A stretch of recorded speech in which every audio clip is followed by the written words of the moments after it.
قریظہ اور بنو نذیر یہودیوں کے دو محلے تھے مدینہ طیبہ میں۔ نبی پاک صلی اللہ علیہ وسلم کے ساتھ انہوں نے معاہدے کیے 2-3 دفعہ، لیکن ہر دفعہ انہوں نے معاہدہ توڑا۔ یہ وعدہ کرتے تھے کہ اگر قریش حملہ کریں گے تو ہم مسلمانوں کی حمایت کریں، وعدہ یہ تھا، لیکن جب حملہ ہوتا تھا تو یہ پس پردہ ان کی حمایت کرتے۔ 3 دفعہ انہوں نے معاہدہ توڑا۔ نبی پاک صلی اللہ علیہ وسلم نے فرمایا اب ان سے معاہدہ نہیں کرنا، ان سے جنگ ہی کرنی۔ اب جب ان کو پتا چل گیا کہ ہم سے جنگ ہونے لگی تو منت کرنے لگے، گزارش کرنے لگے۔ نبی پاک صلی اللہ علیہ وسلم نے فرمایا نہیں، اب ان سے کوئی بات نہیں کرنی، جنگ ہی ہوگی۔ 3 دفعہ ہو چکا۔ انہوں نے منت کی بنو قریظہ نے کہ ہمارے پاس نا حضرت ابو لبابہ کو بھیج۔ حضرت ابو لبابہ رضی اللہ تعالیٰ عنہ انصار کے قبیلے سے تعلق رکھتے تھے، قریظہ کے محلے میں بڑا عرصہ وہ رہے تھے، ان کی وہاں تعلق تھا، ان کی زمینیں آگ تھے، جائیدادیں تھیں، دوستیاں تھیں، جہاں انسان رہتا ہے وہاں اس کے تعلقات بن جاتے ہیں۔ حضرت ابو لبابہ رضی اللہ تعالیٰ عنہ سے چونکہ غربت رکھتے تھے تو کہا جناب ان کو بھیج دے۔ نبی پاک سید عالم صلی اللہ تعالیٰ علیہ وسلم نے کہا ابو لبابہ چلے جاؤ، ان کو بتانا نہیں، ویسے میں نے فیصلہ کر لیا ہے کہ اب ان کی گردنیں ہی کٹیں گی، لیکن تم نے بتانا نہیں، ان کی بات ضرور سن کے آؤ، وہ کہتے کیا ہے لیکن کو وعدہ نہ کر کے آنا۔ حضرت ابو لبابہ جب وہاں پہنچے نا تو مومن نرم دل ہوتا ہے، وہ جو ان کی عورتیں تھیں وہ رونے لگی، بچے منتیں کرنے لگے، ایک موقع اور لے دے، اب نہیں کرتے، ہم بھول گئے تھے، غلطیاں ہو گئیں، ایک دفعہ۔ جب بڑی منت کی تو حضرت ابو لبابہ نا اشارے سے کہنے لگے اب کچھ نہیں ہو سکتا، اب تو تمہارے گلے کٹے۔ کہتے ہیں جب میں نے یہ لفظ کہے تو وہی مجھے خیال آیا کہ میں نے تو اپنے نبی سے خیانت کر دی،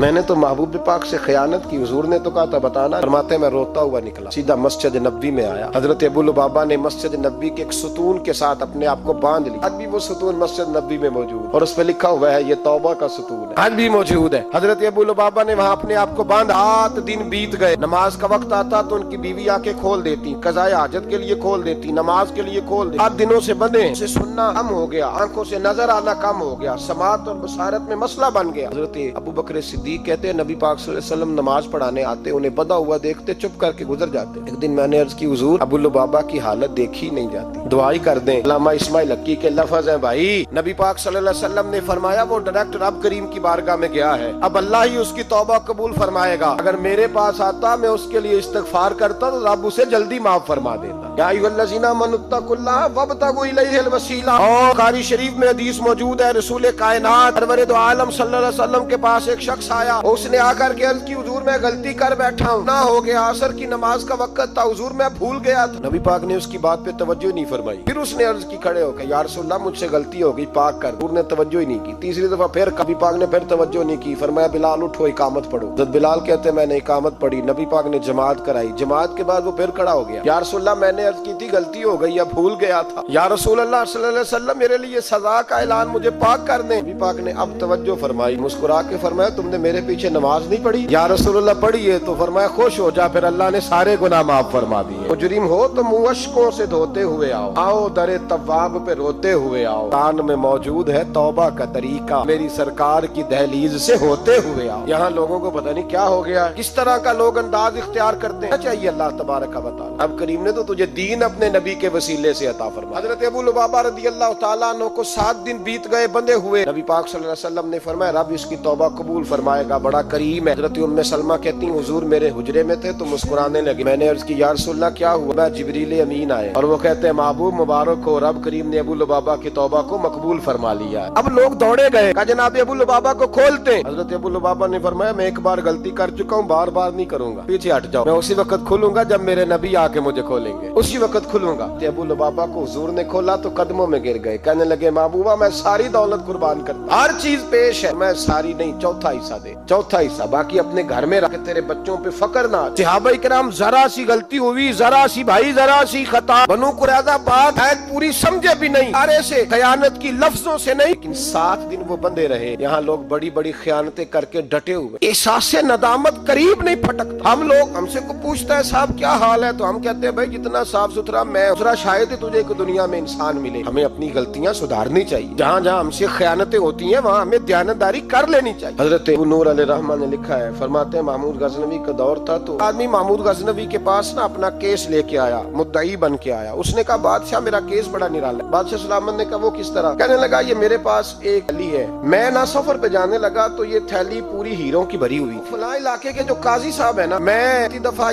میں کہیں سفر پہ جا رہا تھا